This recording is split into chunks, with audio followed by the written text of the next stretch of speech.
We tell a story on a really regular basis. It's our favorite story that makes this point so powerfully. We want to tell it every time we're with any of you. Esther was doing a telephone consultation some years ago. Abraham was talking to a woman. Esther was allowing it. And the woman was stubborn about the conversation. She wasn't having any of it. She didn't want to know how to create her own reality. She wanted to know how to get what she wanted. And she didn't want it to be her responsibility. And she didn't want other people to keep messing it up as they had been doing. This was a conversation she wanted to have with us. And she really wanted a sort of fortune telling from us. And we wanted to teach her how to create her own reality. And so we realized that she was not hearing us. And so we changed the subject. We started talking about blue glass, which was just annoying to her. But we kept it up for over a minute. And then we changed the subject again to butterflies, which was annoying to her again, but we kept it up for over a minute. And then we changed the subject to feathers, which annoyed her. She couldn't understand why we would want to talk about these things that she didn't care about instead of the things that she really wanted to talk about. But the reason was what she wanted to talk about was so balled up in resistant thought that she couldn't hear anything that we were saying. We could not possibly, even though we were speaking words right into her ear, we could not give her a suggestion that would inspire her to anything that would work for her. Paralyzed in her own life experience, so to speak. So we told her the story of the blue glass and the butterflies and the feathers, and she hung up. She was not happy. She later asked for her money back. This was not a satisfying conversation at all. And Jerry and Esther were in California. They were in La Jolla, and they went to lunch. That was their plan right after the conversation. And Jerry had not heard it, only Esther, and Esther had not really heard it. It was flowing through her, but it's different the way she hears when this is happening. So they got out of the car and began walking down the street toward the restaurant that they had chosen. And there were many, many shops along this street. And Esther just felt a really strong impulse to go into the first shop. And Jerry didn't want to go. He wanted to go eat. He was hungry. And Esther said, just for a minute, come with me just for a minute. So she dragged him in, kicking and screaming. And in the back of the store was a wall of blue glass. All kinds of glassware, art, so many different pieces of blue glass, all different shades of blue, different textures. And it didn't mean anything to Esther. She just looked at it and she said, oh, never mind. And off they went. The blue glass didn't ring a bell with Esther at all. And then they had lunch, and then they went down to the water's edge. And as they were walking across the lawn on their way to the ocean, a flurry of butterflies that was so intense surrounded them.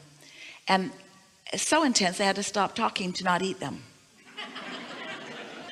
And still, Esther is not making any connection with the activation of these subjects that we had accomplished earlier. And so, as they're walking out of the butterflies, a little boy is running across the lawn from quite a distance. And Jerry said, look, he looks like he's coming to you, Esther. He looks like he thinks he knows you. And as Esther looked at him, he walked up to her and he handed her a feather that he had picked up off the grass, a pigeon's feather. And then Esther realized what had happened, that within a couple of hours of these subjects, which hold no resistance in Esther's vibration at all, the universe just delivered them all to her.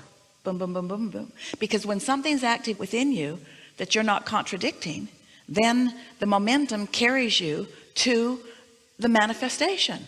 That's just how it works. So if you have desires that you're not moving, that the manifestations aren't unfolding quickly, it's for one reason and one reason only. The momentum is not being allowed by you. And there are only two reasons for the momentum to not be allowed. Either you're asleep, so you're not focused, or you are focused in opposition to what you are wanting. Otherwise, momentum would happen. And when momentum happens, not only do you get manifestations, which we want you to say, blah, blah, blah, we don't care about the manifestation, just for a little while. If you could say to yourself, I don't need that manifestation, I just want the fun of heading toward it, then the resistance would no longer be within you. When you use your action to try to make things happen, since your action isn't the way that you make things happen, and there's resistance within the action as you offer it, then you get tired, and then you stop believing in your ability to create. Because the thing that is going to make you believe in your ability to create is creating. So we helped Esther believe in her ability to create. She created blue glass and butterflies and feather. Sure, we influenced, we had a conversation about it, but 3 subjects were active in her vibration, and she was not saying, I never want to see any blue glass as long as I live. She was not saying, there's no point in looking at blue glass. She was not saying, butterflies are not interesting to me. She did not have any resistance about these subjects. And so you want to ask yourself, the subjects that are most important, this is what you were saying, the things you really care about are usually the things you really think about, because you believe that you have to think about them and act on them in order to make them happen. So this must just sound like crazy talk when you hear us talking about you don't need to take the action. And in fact, if you would stop, this is our message to you. Stop doing that thing you do that doesn't let it happen, and it will happen. Stop doing that thing you do. It's like the cork bobbing on the surface of the water. That's up there where the alignment is. You can hold it under the water. That's what negative emotion is. But that's unnatural. And when you let go of it, it will bob back up there to the surface, you see. So now what? So I can have the massage and the chocolate cake. I just can't feel guilty about it. Yeah. Yeah. Brilliant. You have to make a decision and line up with the decision, which means make a decision and make the decision feel good. And if you can't make the decision feel good, then you've got contradiction going on in your vibration, and there's no net gain for you. There's no momentum building for you in any moment that you are feeling negative emotion. In any moment of negative emotion, you've got resistance going on. And the reason that you're feeling negative emotion is because you've got thoughts that are in contradiction to something that you want. So even though your inner being is moving in heaven and earth, we're not kidding, to gather the cooperative components, you are the one uncooperative component, and your negative emotion is your indication that you're the one uncooperative component. So guilt is that negative emotion or positive emotion. Pleasure is that positive emotion or negative emotion. Appreciation is that positive emotion or negative emotion. In other words, this is not difficult. You just have to decide you want to feel good and give yourself permission to feel good. That's really sort of what we're talking about here, isn't it? Give yourself permission. This was a sort of catharsis that Esther had the other day. And you'd think after all of these years, she would have figured that out by now. But she was in a position where she had so many things that she needed to do. But there was a big part of her rebelling. Guess who that big part of her who was rebelling against her doing the things that she thought she needed to do was? It was us. It was us.